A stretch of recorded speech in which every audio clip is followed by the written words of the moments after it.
तारक तीर्थ कसे बनवायचे? तारक तीर्थ एकदाच बनवून ठेवायचे का रोज बनवायचं? श्री स्वामी समर्थ सर्वांना. असा प्रश्न आहे की तारक तीर्थ कसे बनवायचे, तारक तीर्थ कसे करायचे, आपले बरेचसे कमेंट आहेत. त्यामुळे मी आज तुम्हाला या व्हिडिओमध्ये तारक तीर्थ कसं बनवायचं हे सांगणार आहे. व्हिडिओ शेवटपर्यंत पहा. व्हिडिओ आवडल्यास व्हिडिओला लाईक करा, चॅनलला नवीन असाल तर सबस्क्राईब करा आणि फेसबुक पेजला नवीन असाल तर फॉलो करा. फक्त चांगले कमेंट करा, वाईट कमेंट करू नका. कारण की थोडंसं जर आपल्याला बोलायचं असेल म्हणलं तर थोडासा व्हिडिओ मोठा होतो आणि जास्त बोलावं लागतं. त्यामुळे नाही तर परत तुमचे कमेंट येतात की कसं करायचं, काय नाही, काय वापरायचं, काय नाही. त्याच्यामुळं थोडासा व्हिडिओ मोठा झाला तरी स्किप करू नका आणि छान छान कमेंट करा. कारण की आपण जर वाईट कमेंट केलं तर आपल्या आईवडिलाचे संस्कार दिसतात आणि तुमची स्वामी भक्ती किती आहे ते सुद्धा दिसतो. बरोबर का नाही? आणि ते स्वामीला कधी आवडत नाही त्यांच्या भक्ताला कोणी काही वाईट बोललेलं. श्री स्वामी समर्थ सर्वांना. चला, तारक तीर्थ कसं बनवायचं आहे. आपण पहिल्या दिवशी तारक तीर्थ बनवतो, त्याच दिवशी आपल्याला संकल्प करायचा आहे. आता संकल्प कोणाकोणाला माहिती आहे नक्की कमेंट करून सांगा. आणि जर माहिती नसेल तर सांगा, मी दुसऱ्या व्हिडिओमध्ये तुम्हाला संकल्प कसा सोडायचा ते तुम्हाला सांगणार आहे. कारण की ह्या व्हिडिओमध्ये जर तुम्हाला संकल्प सांगितला तर व्हिडिओ खूप मोठा होतो. त्यामुळं ज्यांना संकल्प माहित नाही त्यांनी नक्की कमेंट करून सांगा आणि ज्यांना संकल्प माहिती आहे त्यांनी संकल्पयुक्त 21 दिवसाचं तारक तीर्थ करा. कोणतीही तुम्ही सेवा करा, कोणताही उपाय करा, त्यासोबत तारक तीर्थ नक्की करा. कारण तारक तीर्थाचे अद्भुत फायदे आहेत. अद्भुत. कोणतंही छोट्यापासून मोठ्या संकटापर्यंत त्याचे फायदे आहेत तारक तीर्थाचे आणि ते तुम्हाला संकटातून, प्रत्येक संकटातून बाहेर काढतो. हे 100% आहे. चला, तारक तीर्थ कसं करायचं आहे. अगोदर तुम्हाला स्नान वगैरे करायचं आहे आणि सकाळी आपल्याला तुमची वेळ ठेवायची आहे एकच. सकाळी करायचं का संध्याकाळी हे तुम्ही पहिल्याच दिवशी ठरवून घ्यायचं आहे. आंघोळ वगैरे झाल्याच्या नंतर किंवा संध्याकाळी हात पाय तोंड धुतल्याच्या नंतर देवासमोर दिवा लावायचा आहे. आसन घ्यायचं आहे. आसन घेऊन बसून पहिल्या दिवशी आपल्याला संकल्प करायचा आहे की तुम्ही किती दिवसाचं तारक तीर्थ करणार आहात. 21 दिवस, 11 दिवस, 7 दिवस. आणि त्यासोबत तुम्ही किती वेळेस तारक मंत्र म्हणणार आहात ते तीर्थ करताना. 11 वेळेस, 21 वेळेस, 7 वेळेस, 5 वेळेस किंवा एकच वेळेस. एकच वेळेस जरी म्हणलात तरी पण ते तारक तीर्थच तयार होतं. 21 वेळेस म्हणलात तरी पण तारक तीर्थच तयार होतं. 108 वेळेस म्हणलात तरी पण तारक तीर्थच तयार होतं. फक्त विश्वास आणि श्रद्धा ठेवून म्हणा. तुम्ही एक वेळेस जरी तारक तीर्थ म्हणला आणि त्याचं तीर्थ तयार झालं ना, जे 108 तारक मंत्र म्हणताना ते तेवढाच फायदा होतो त्याचा. पण फक्त श्रद्धा आणि विश्वास महत्वाचा आहे. आंघोळ करायचं आहे सकाळी जर करीत असाल तर. आंघोळ झाल्याच्या नंतर देवपूजा वगैरे करायची आहे. 2 अगरबत्ती देवाच्या समोर लावायची आहे आणि आसन घेऊन बसायचं आहे. स्वच्छ पाणी घ्यायचं आहे. आता हे देवासमोरचा ग्लास घेतलेला आहे मी पाण्याचा, स्वामीच्या समोरचा.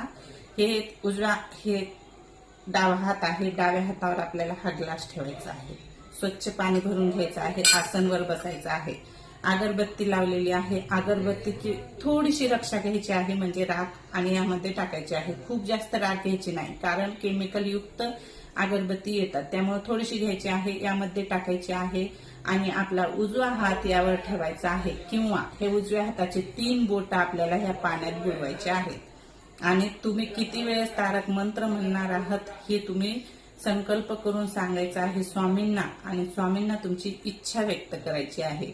आणि असा विश्वास दाखवायचा आहे की स्वामींनी माझी इच्छा पूर्ण केली आणि मला 100 नाही 101% विश्वास आहे स्वामी तुमच्यावर. आजपासून मी तारक तीर्थ 21 दिवसाचं, 7 दिवसाचं, 11 दिवसाचं तारक तीर्थ बनवणार आहे आणि ही माझी इच्छा. मुलाची असू द्या, नवऱ्याची असू द्या, कोणतीही तुमची लग्नाविषयी असू द्या, कोणतीही इच्छा असू द्या, सांगून ते तारक तीर्थ करायला सुरुवात करायचं आहे. आता हे तारक तीर्थ जोपर्यंत तुम्ही 11 वेळेस, 21 वेळेस, 2 वेळेस, 2 नाही, 11 वेळेस, 21 वेळेस, 7 वेळेस असं म्हणणार आहात ना, तोपर्यंत हे आपला हात असा ठेवायचा आहे किंवा हे 3 बोट यामध्ये ठेवायचे आहेत. आणि असं नाही की तुम्ही डोळे झाकून हे तारक तीर्थ करा, अजिबात नाही. तुम्ही डोळे उघडे ठेवून करा, फक्त श्रद्धापूर्वक आणि विश्वासाने करा. या तारक तीर्थाचे अद्भुत फायदे आहेत, हे मी स्वतः अनुभवलेलं आहे. 21 दिवसाचा जर तुम्ही संकल्प केला असेल तर 21 दिवसाच्या आत तुमची इच्छा पूर्ण होते, हे 100% आहे. फक्त विश्वास ठेवून करा. स्वामीवर विश्वास ठेवा आणि स्वामींना सांगा, आजपासून माझी जी इच्छा आहे ना तुमच्यावर सोपवलेली आहे आणि माझी इच्छा पूर्ण झाली स्वामी, धन्यवाद स्वामी, पहिल्या दिवसापासून असं म्हणायचं आहे. तेव्हा तुमची इच्छा 3-4 दिवसातच इच्छा पूर्ण होते आणि तुम्हाला खरंच 2-3 दिवसातच तुम्हाला अनुभव येतो का नाही, नक्की कमेंट करून सांगा. आता व्हिडिओला वाईट कमेंट करू नका की तुम्ही खूप मोठा व्हिडिओ केलेला आहे, कारण याच्यामध्ये तुम्हाला समजण्यासाठी थोडंसं बोलावंच लागतं. श्री स्वामी समर्थ सर्वांना. जर कोणते प्रश्न असेल तर नक्की कमेंट करून सांगा आणि संकल्प युक्त करा बरं का. संकल्प कोणतीही पूजा करताना आपण जेव्हा ब्राह्मणाकडून पूजा करतो ना तेव्हा संकल्प करूनच पूजा करीत असतो. आणि हे तीर्थ आता काय करायचं आहे, तीर्थ झाल्याच्या नंतर आपण स्वतः प्यायचं आहे, घरातल्यांना सगळ्यांना पाजवायचं आहे आणि घरात सगळ्यांना म्हणजे सगळ्या कानाकोपऱ्याला टाकायचं आहे. थोडं थोडं असं शिंपडायचं आहे. फुलाने शिंपडा, हाताने शिंपडा आणि घरातल्या सगळ्यांना प्यायला द्या. एक तुमच्या घरामध्ये तुमच्या मुलांमध्ये तुम्हाला अनुभव इतके जाणून येतील की खूप खूप म्हणजे खूप फायदे जाणून येतात. तुम्ही तारक तीर्थ एकदा तुमच्या घरामध्ये सुरुवात करा आणि याचा अनुभव तुम्ही स्वतः घ्या आणि नंतर कमेंट करून सांगा मला. श्री स्वामी समर्थ सर्वांना. आणि एक कमेंट अशी पण आलेली आहे की आता परवा ते मुलगा वारला, आत्महत्या केला, तर ते आयफोनसाठी असं काहीतरी आहे, व्हिडिओ पाहिलेला आहे. तर आपल्या फेसबुक पेजला एक कमेंट आलेली आहे की त्याच्या आईनं डोकं आपटून सांगितलं तरी त्याने ऐकलं नाही.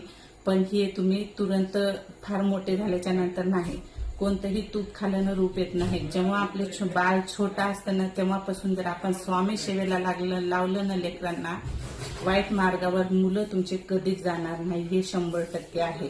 कारण त्यांचं सगळं आयुष्य स्वामी चालवतात. त्यांच्या जर सेवेला लागले लहानपणापासून मुलं तर त्यांचं आयुष्य स्वामी चालवतात आणि स्वामीच्या हातात असतं.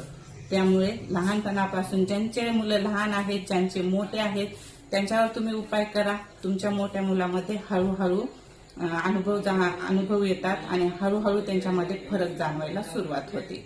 त्यामुळे नक्की करून बघा. अविश्वास दाखवू नका. कुठेही विश्वासाचंच काम असतं. श्रद्धा आणि विश्वास खूप महत्वाचा आहे. चला, आवडल्यास लाईक करा, चॅनलला नवीन असाल तर सबस्क्राईब करा आणि फेसबुक पेजला नवीन असाल तर फॉलो करा आणि छान छान कमेंट करा. श्री स्वामी समर्थ. श्री गुरुदेव दत्त.